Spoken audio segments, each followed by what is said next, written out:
Lan Qashqarga o'yin qo'yib qo'ydik. Berib, bu SMK pulga nayt imra qadam emasmi bu? Shundan bir o'tirish qilib qaytib ketdi, men chaqchaq dedim bu SMK meshada 1000 qo'yib deb pasak kelsak. O 1000 qo'yib pulang nimaga ketdi hozir dedi. 2000 qo'yib deb pasak filip ketdi tana kelsak. Hozirgi jamiyatda 2000 qo'yib hech gap emas dedi. Shundan men dedim, aka 3000 qo'yib deb pasak ha, 1500 yil bo'lishadi dedi bu meni qo'pildi. Qo'rqmay, qo'shibagina va tep oldigan pulga dik dedi.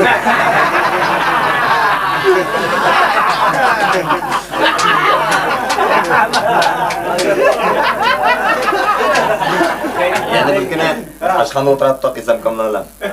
O'tasak tamoq yegin kiribdi. Kirib, shuni bilan langmaga talon kestirdi bu odam. Kestiriblar. Langmani talonni ip menga buni bir oqqaga chopib qolibdi ekan. Dakib berib, "Ey ustam, ma'go langmani beltigan, nimni belti?" dedi SMK ma'no. "Ekiribagina men tangning belti" dedi.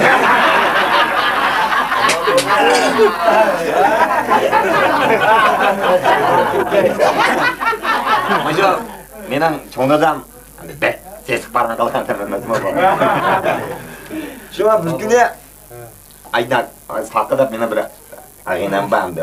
Uni bilan biz pika jilmizda bir mazgillarda kishlar pikala. Bir kuni o'tag'izib dedi-ku bizga. Tarat, ha dedi. O'ylab baxtim balam. Mush malda kim bika desa, birga masaqi bika, birga bizning Tarat bika aka. Yana birga men Rahmatdan qarishdi bika aka. Qolib tunan. Mana bizning Taratma oshni sizgandalik keladi. Men qarishdim shundaqqa. Men tangni to'k Mahmad emsin keldi dedi.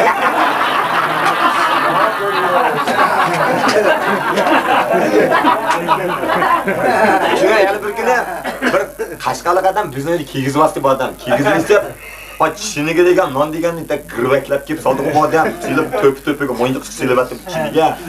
Silabatganiga cho'ngdam turib ketdi. "Hey, nayga medisan anacha. Men momam rahmatga qolganchina vaqtga yeyapman."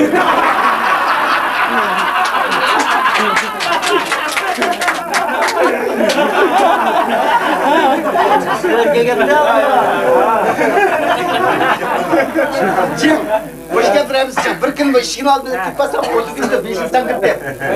Şonda dedi, "He Niyaz dedi, he mekana dedi ha. Muş melde ayadı o pişman melsi, mayatı şarkı melsi diye mel kıldı, hiç ne diye melim bana. Tam hocam ki okumayım. Uy bizim iş para günlük ediyor, 5 gün 4 gün yok. Ne koydum desem hiç ne gel dedi, hiç ne diye mel kuruldu mu gidip mi? Muş kurvağa mel bana depak dedi. Ya bu acayip. Ya 3 gün yok gittik geldim. Ne koydun hiç ne yani 3 gün kesen. Ne koydun hiç ne geldim. Yok bu. Cilinizde hiç ne diye yok ama.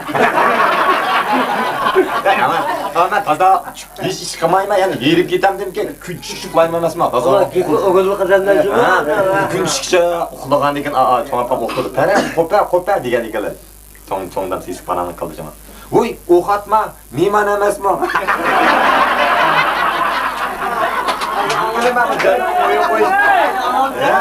Janib o'yin qo'ygan mandoqqa men hepsini qo'shlashtım çoğundan bilan. Birin chana o'tdik bu çoğundan bilan. Çoğunda maqlamsa, maqmaqdimsam, ha. Öydüm bir anım amam sadece, ya bolsam, ögün bermeyse dedi.